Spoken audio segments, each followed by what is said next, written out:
नमस्कार स्टूडेंट्स। स्वागत है आप सभी का यूजीसी नेट गुरुकुल के इस डिजिटल प्लेटफॉर्म पर। आरपीएससी असिस्टेंट प्रोफेसर का जो पेपर हुआ था उसका पेपर जो थर्ड था वो आप लोगों ने दिया, और बहुत से स्टूडेंट्स के कमेंट भी रहे कि सर पेपर क्वालिफाई नहीं हो पा रहा है। आरपीएससी फर्स्ट ग्रेड का जो पेपर हुआ था उसमें भी बहुत से जो सब्जेक्ट हैं उनकी पोस्टें खाली रह गई। सहायक अभियोजन अधिकारी का जो पेपर हुआ था उसकी भी अधिकांश पोस्टें खाली रह गई। और अभी एक आरपीएससी के जो अध्यक्ष हैं उत्कल रंजन साहू, उनका बयान चर्चा का विषय बना हुआ है कि वो कह रहे हैं कि मूल किताबें पढ़ो।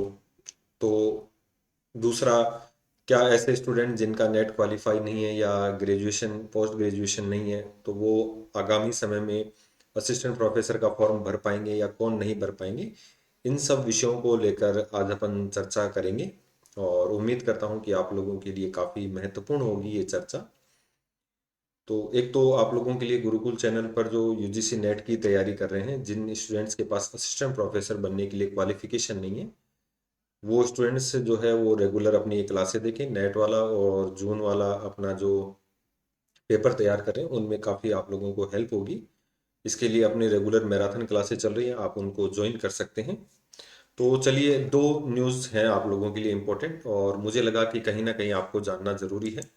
पहली न्यूज़ तो देखो, कई स्टूडेंट्स का भी क्वेश्चन आ भी रहा था, कमेंट के माध्यम से क्वेश्चन आ रहे थे कि क्या सर, हम मेरा एमए फाइनल है, मैं असिस्टेंट प्रोफेसर का फॉर्म भर सकता हूँ क्या, या एमए प्रीवियस में हूँ, असिस्टेंट प्रोफेसर का फॉर्म भर सकता हूँ क्या, या फिर कौन से एग्ज़ाम का जो उनकी जैसे आरएस है या फर्स्ट ग्रेड है, कौन स्टूडेंट भर सकता है कौन नहीं भर सकता।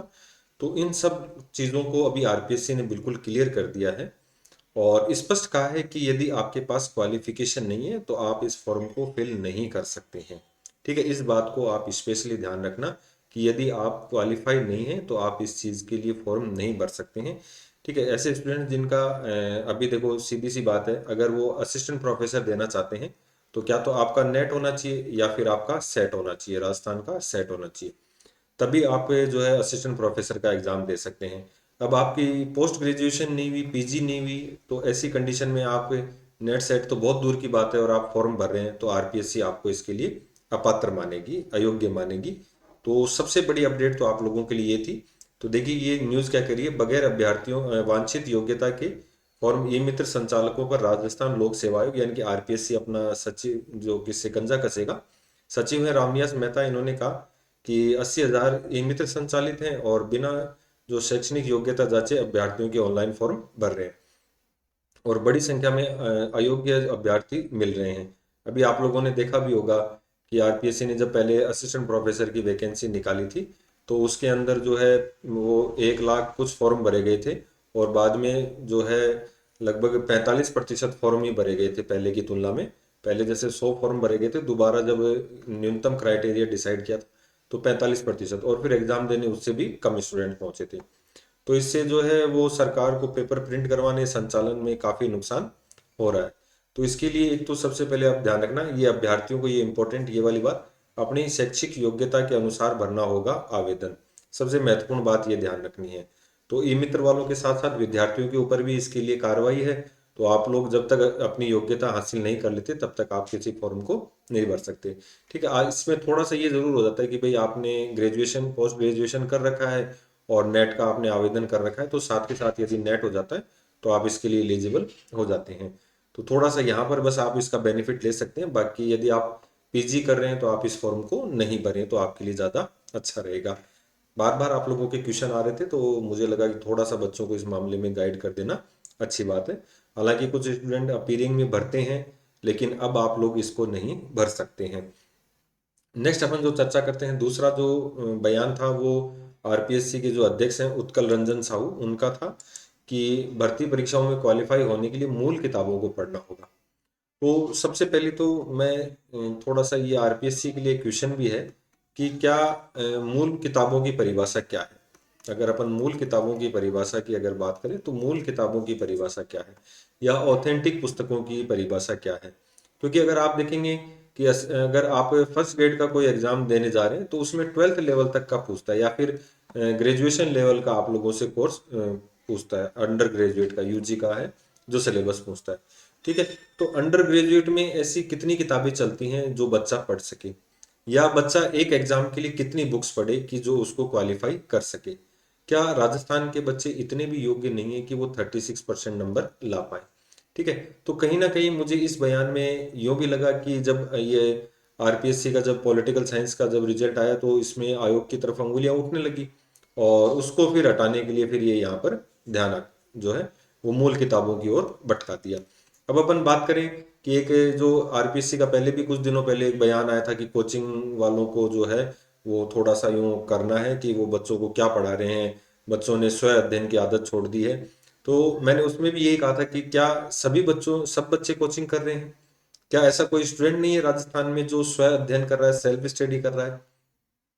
तो ये सब क्या है, थोड़ा सा ध्यान अटकाने की बातें हैं। ठीक है, मैं मानता हूँ कि कंपटीशन बढ़ा है, समय के साथ बच्चों में जो है पढ़ने की जो इच्छा शक्ति है वो भी बढ़ी है। लेकिन आप मेरे को एक चीज़ बताइए, पहले की तुलना में कंपटीशन बढ़ा है, स्टूडेंट बढ़ा है, स्टूडेंट जागरूक हुआ है, उसके पास पढ़ने के साधन है, चाहे वो कोई वेबसाइट हो, चाहे कोई ऑनलाइन ऐप हो, चाहे यूट्यूब हो, चाहे नोट्स हो, चाहे बुक्स हो। ठीक है, पहले की तुलना में कितना कुछ मटेरियल उसके पास हो गया है, और फिर भी वो क्वालिफाई नहीं कर पा रहा है। तो ये आरपीएससी की जो प्रश्न की प्रक्रिया है, क्वेश्चन पेपर की प्रक्रिया है, उसके ऊपर सवालिया निशान है। ठीक है, तो अब ये देखिए नीचे अपन बात करें कि भास्कर का जो ये स्पेशली है कि इसलिए विचलित है अभ्यर्थी। स्कूल लेक्चरर राजनीति विज्ञान का तो आपको पता ही है, 6 स्टूडेंट क्वालिफाई कर पाए थे। तो गृह विज्ञान, चित्रकला, पंजाबी, समाजशास्त्र, उर्दू, अर्थशास्त्र, कॉमर्स, राजस्थानी और म्यूजिक के साथ कोच के पद पूरे नहीं भरे गए हैं। ठीक है, ऋग्वेद वाली जो संस्कृत वाली हुई थी, 6 पद, 6 विषयों में जो भी पद थे वो सब खाली रहे थे। और सहायक अभियोजन अधिकारी के 181 जो पोस्ट थी, उनमें से केवल 4 पोस्टें ही क्वालिफाई हो पाई हैं या भर पाई हैं। तो इतनी भयंकर बुरी दशा है राजस्थान में और भर्ती परीक्षाओं की कि विद्यार्थी क्वालिफाई ही नहीं कर पा रहे हैं।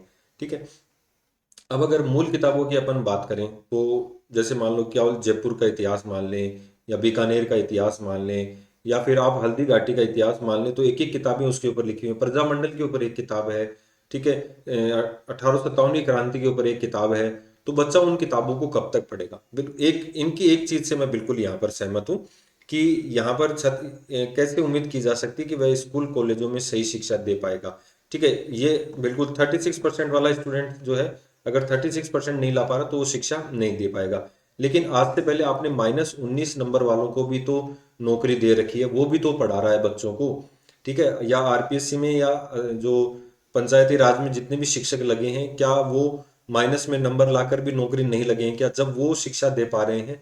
तो आज का जो युवा है जो बहुत बेहतरीन नंबर लेकर आ रहा है, एक पेपर में उसके यो मान के चलो कि मान लो मेरा सब्जेक्ट पॉलिटिकल है, और पॉलिटिकल में मेरे मान लो कि 300 में से 250 अंक आ रहे हैं। ठीक है, और पेपर फर्स्ट में मैं क्वालिफाई नहीं कर पा रहा। तो क्या मेरे को एक चीज बताओ, क्या मैं पढ़ाने के लिए योग्य नहीं हूँ क्या उस चीज में। मुझे पॉलिटिकल पढ़ाना है स्कूल के अंदर, तो क्या मैं पॉलिटिकल नहीं पढ़ा पाऊंगा क्या। आप ये चीज सोच के देखिए कि जब इन्होंने ये बात कही कि 36 या 40%, मैं इनकी जिस बात से सहमत हूँ वो ये है कि स्कूल कॉलेजों की जो शिक्षा है उसको बढ़ावा दिया जाना चाहिए, वो बेहतरीन होनी चाहिए। कि बच्चा आज शॉर्ट नोट्स की तरफ भागता है, एनिमेटेड वीडियो की तरफ भागता है। ठीक है, बिल्कुल शॉर्ट में जो हर चीज करना चाहता है, तो ये तो बिल्कुल सही है कि आजकल शॉर्टकट से कुछ नहीं होगा। लेकिन क्या इस बात से आप लोग सहमत होंगे कि नहीं होंगे कि मेरा फर्स्ट पेपर मान लो मैं क्वालिफाई नहीं कर पाया, और सेकंड पेपर में मेरे मतलब 80% आ रहे हैं या 90% मार्क्स आ रहे हैं, तो क्या मैं इस योग्य नहीं हूँ कि मैं किसी स्कूल या कॉलेज में पढ़ा सकूं। ठीक है, तो ये पेपर फर्स्ट जिसको मुझे पढ़ाने नहीं है, जिसमें मैं क्वालिफाई नहीं कर पा रहा, और जिसमें मैं इतने बेहतरीन नंबर लेकर आ रहा हूँ तो भी मैं नौकरी नहीं कर पा रहा। तो ऐसी कंडीशन में स्टूडेंट्स के साथ ये बहुत बड़ा क्या है, धोखा है। कम से कम इतना तो होना ही चाहिए कि भाई बच्चा आसानी से 40% नंबर ला सके। और आपको तो भाई आप भाई 1000 वैकेंसियां निकालनी है तो आप तो टॉप 100 स्टूडेंट ही लोगे। ठीक है, टॉप 1000 नंबर स्टूडेंट्स ही लोगे।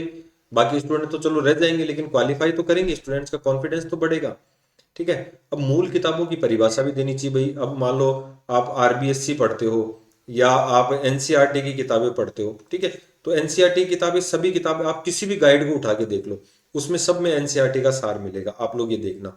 ठीक है, तो अब ऐसी कंडीशन में उन किताबों को बच्चा पढ़ रहा है। आप मान लो पॉलिटिकल साइंस की मैं अगर आज बात करूं, अगर आपको संविधान पढ़ना है, तो आप संविधान के मान लो थर्ड ग्रेड में 4 क्वेश्चन आएंगे लास्ट हद मार के, तो क्या उसके लिए पूरा बेयर एक्ट पढ़ के जाओगे क्या। या फिर उसके लिए क्या कंप्लीट आप एम लक्ष्मीकांत पढ़ के जाओगे क्या? तो ऐसी कंडीशन में विद्यार्थी के सामने सबसे बड़ी समस्या ये हो जाती है कि मूल किताबें बच्चा कब तक पढ़ेगा। अब मान लो फर्स्ट ग्रेड का एग्जाम 6 महीने बाद है, या अभी तो 5 महीने बाद ही है, तो इस 5 महीने में क्या बच्चा पूरी मूल किताबें अगर फर्स्ट पेपर की पढ़ने लग गया तो सेकंड पेपर कहाँ तक पढ़ेगा? तो आरपीएससी से ये निवेदन है कि पेपर का लेवल थोड़ा सा सुधारे ताकि बच्चे उसको पास कर पाएं। स्टूडेंट से भी ये निवेदन है कि आप अपना जो कॉलेज का जो है या स्कूल एजुकेशन और कॉलेज एजुकेशन है वो ऑथेंटिक किताबों से कीजिए, ताकि आपका बेस बहुत अच्छा तैयार होगा। मैं यहाँ पर जरूरी इनको ये कहना चाहूँगा, और ताकि आप लोग उसमें सफल हो सकें। ठीक है, इसके अलावा आपके कोई भी कमेंट होते हैं, कोई भी क्वेश्चंस हैं, तो आप कमेंट के माध्यम से जरूर बताइए। बाकी जैसे राजस्थान में 10th की जो माध्यमिक शिक्षा बोर्ड की राजस्थान अध्ययन की किताब चलती है, 9th में चलती है किताबें, या एनसीईआरटी की जितनी भी किताबें हैं वो आप पढ़ना स्टार्ट कर दीजिए। जो ऑथेंटिक बुक्स हैं, जैसे मान लो अपन पढ़ते हैं पीटी पाठक है, या फिर अपन साइकोलॉजी के लिए, या फिर अपन जो पॉलिटिकल साइंस के ऑथेंटिक बुक्स हैं आप उनको पढ़ना स्टार्ट कर दीजिए, ताकि आपको कहीं ना कहीं बेनिफिट जरूर मिलेगा। ठीक है, आपकी जैसी तैयारी है उसको करते रहिए। ठीक है, पेपर के ऊपर डिपेंड करेगा वहाँ पर जो मानसिकता है उसको लेकर। तो बाकी की जो बातें हैं अपन नेक्स्ट वीडियो में करते हैं। और इसके अलावा ऐसे स्टूडेंट जो आरपीएससी असिस्टेंट प्रोफेसर का एग्जाम देना चाहते हैं और यूजीसी नेट उनका क्वालिफाई नहीं है, तो जेआरएफ अड्डा टीम आपको इसमें काफ़ी हेल्प करेगी। तो जेआरएफ अड्डा एप्लीकेशन आप डाउनलोड करें और वहाँ से जो है अपना पेपर फर्स्ट और पेपर सेकंड में एनरोल कर सकते हैं। तो चलिए आज की वीडियो में इतना ही, मिलते हैं नेक्स्ट सेशन में नई जानकारी के साथ। धन्यवाद।